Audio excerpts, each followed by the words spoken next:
So, is this spring just, have you adapted that just to your bugles? No. Or are there no. other places? You know, where we did a couple things. I knocked the turkey call off, but we did a couple things different. This call here is a predator call called the Dirty Dog Howler. And we added a spring inside. Okay, yep. It's inside the mouthpiece. This air permanent because it's glued in there into that mouthpiece. But it also cleared up the kind of the bad sounds you get with an open reed call and clears it up, and it just makes it easier to hit and maintain that higher note.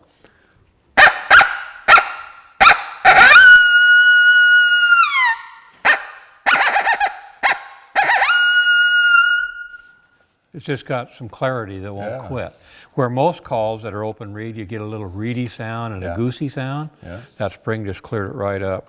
And then on this Yodi howler, it's kind of the same principle, but it doesn't have an open reed on it. So you use a mouth diaphragm, and it gives you a chance to give the good clarity with a reed and more realism. And when you're trying to get those ki-yis and those stuff, sometimes they get a little squeaky on a diaphragm. That the spring just intensifies everything. So.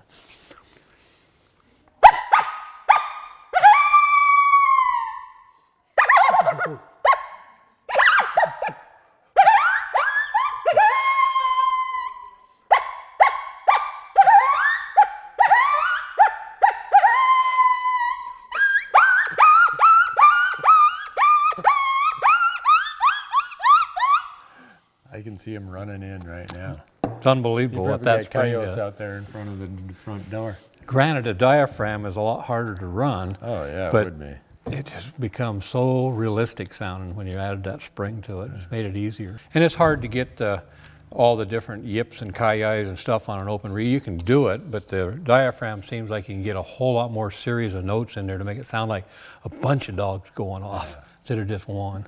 So you've been able to adapt it from the elk bugle to coyote calls, predator calls. Now you brought, I'm sure you didn't bring that turkey call up here just for looks. You're going to tell me something about that. So you've found a way to put it in there. Yes. The spring is glued to the bottom of the soundboard. This is a soundboard in the bottom. The walls are actually what vibrate and make sounds. And a lot of times with your paddle up here, you'll get kind of a scratchy, urchy noise, especially when you're yelping. It isn't doing it on this one. That spring is actually cleaning up the sounds and actually reverberating the sounds into the air, intensifying the sound.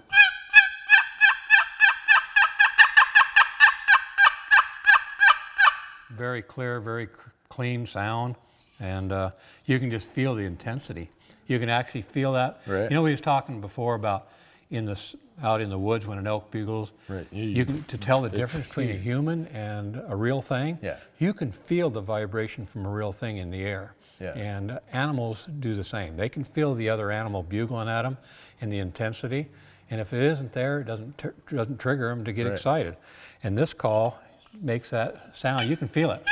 Oh yeah.